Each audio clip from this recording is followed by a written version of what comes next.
This week's readings all revolved around the concept of cultural globalization. This theme of cultural globalization was supported by our two textbook readings, Hybridity and the Rise of Korean Popular Culture in Asia, which gave a brief history of the rise of Korean cultural symbols due to the effects of globalization, and the second reading, Global Indian Cultural Politics in the IT Workplace, which gave a couple different viewpoints of the positives and negatives of cultural homogeneity due to globalization. The other two readings this week, The Cultural Dimension of Globalization, which brought up the argument of whether globalization creates sameness or differences culturally around the globe, and Reinventing the Veil, which described how cultures can take on different meanings throughout history and how these ideas ebb and flow in different cultures. When talking about cultural globalization, we are concerned with the spread of ideas and values globally and how these ideas and values change other pre-existing cultures. Cultural globalization can be viewed through both a positive and a negative light. This week's first concept is McDonaldization. McDonaldization is a word that was coined by George Ritzer. It is used to explain the concept of rationalization. The term essentially describes the application of certain values, those being efficiency, quickness, and predictability, onto other societies that normally do not exist or work under those values. It is named after the popular fast food chain due to the fact that McDonald's is an emblem of these values. When a society starts operating under the processes that the McDonald's corporations function under, then that society has adapted globalized values associated with rationality. This week's second concept is globalization and cultural borrowing. Globalization concerns itself with the distribution of a value, service, or product globally and how that product or service is then adjusted to be distributed in a local market. An example of this concept that was prevalent in our reading this week was the spread of Korean pop culture throughout Asia. In the article, the creation of K-pop was used to describe globalization. In 1988, Korean listeners picked up on global music trends and were looking for a local take on them. Out of that, K-pop was created.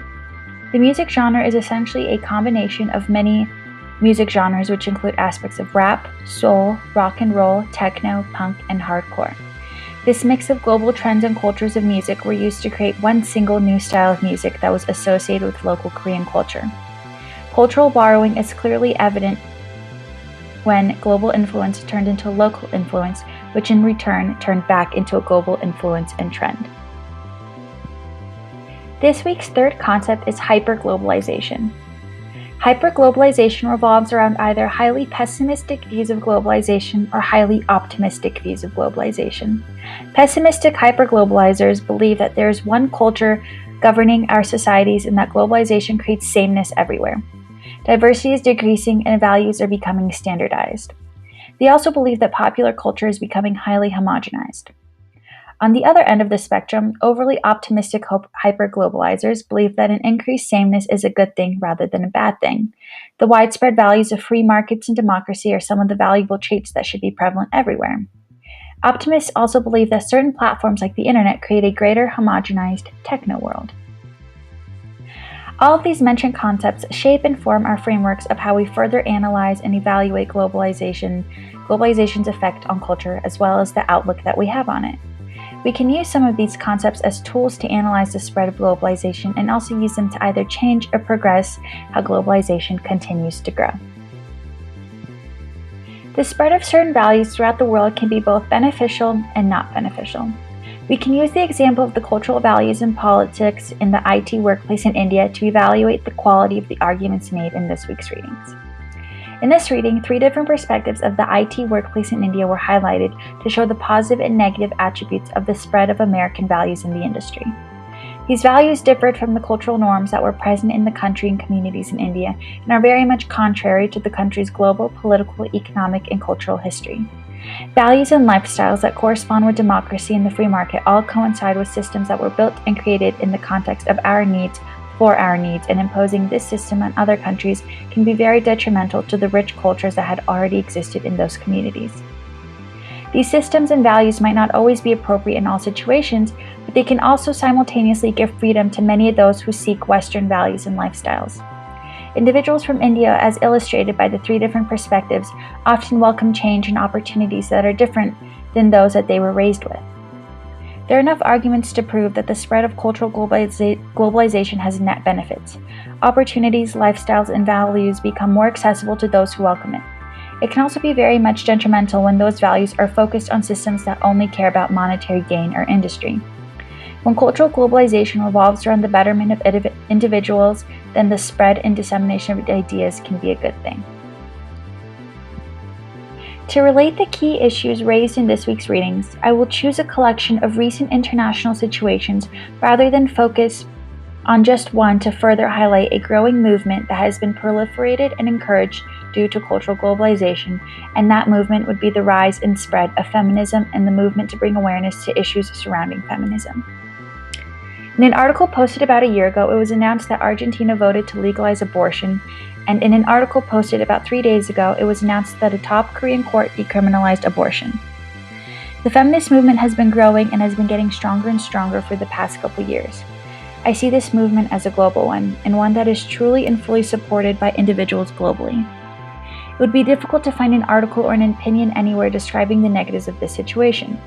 For the first time in history, women's rights are at the front line and are being addressed by governing agencies.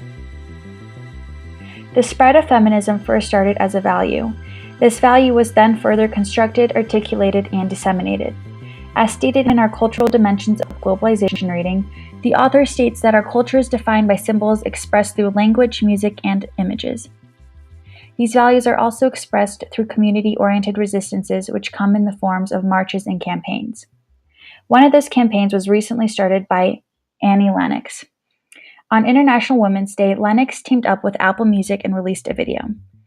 This video campaign featured recent achievements in feminism, but then also described some of the many issues plaguing females all around the world.